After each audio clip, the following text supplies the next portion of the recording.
Автоунаасыз бир күн. Экологияга жакын казакстандыктар бүгүн темир тулпарларын үйлөрүнө таштап көздөгөн жерине жөө, шайтан араба же коомдук транспорт менен келишти. Таза Казакстан акциясынын алкагында өтүп жаткан иш-чара Маданият жана маалымат министрлигинин демилгеси. Максат бардык казакстандыктарды экологияга кам көрүү жана ага жоопкерчиликтүү мамиле жасоо. Уюштуруучулар акцияга катышууну каалагандарды социалдык тармактарга видео жүктөөгө жана тиешелүү хэштег калтырууга чакырды. Бул шарттарды толук аткарган жана биринчилерден болуп видео жүктөгөн 10 катышуучуну сыйлыктар күтөт.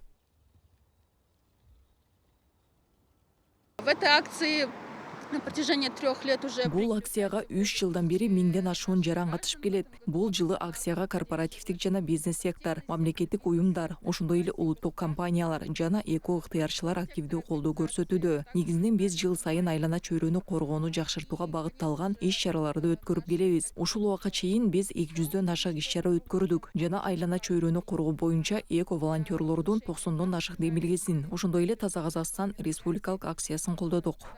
Поддержали более 90 инициатив эко-волонтеров. Также в поддержку республиканской акции «Таза Казахстан». Улуттук статистикалык бюронун маалыматына ылайык 2024 жылдын колжо айынын бирине карата Казакстанда катталган автоунаалардын саны 5 миллиондон ашты. Анын 2% автобустарга тиешелүү. Коомдук транспорт кийинчерээк электросамокаттар жана шайтан арабага алмаштырылды. Экологияга жан тарткандардын саны жылдан жылга көбөйүүдө.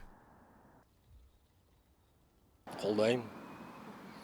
Өткөнү ден соолук. Колдойм, анткени ден соолукка пайдалуу. Өзүмдүн, балдарымдын шайтан арабалары бар. Биз ошону менен жүрөбүз. Конечно, видите, вот Албетте, өзүңөр көрүп тургандай экологиялык таза унаа менен жүрөм. Колдойм. Албетте колдойм. Көбүнчө жөө басабыз, колдоого болот. Көліксіз қазір қиын болады.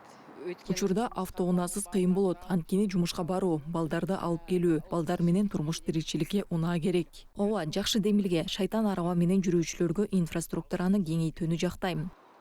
Белгилей кетсек, Дүйнөлүк саламаттыкты сактоо уюмунун маалыматы боюнча дүйнөдө ар бир 10 адамдын 9-у зыяндуу аба менен дем алат. Учурда абанын булганышынын көрсөткүчү боюнча автоунаалар өндүрүш борборлорунан кийинки 2-орунда турат. Окумуштуулардын эсептөөлөрү боюнча бир унаа жыл сайын атмосферага 600-800 кг көмүр кычкыл газын, 200 кг күйбөгөн углеводду жана 40 кг азот кычкыл газын бөлүп чыгарат.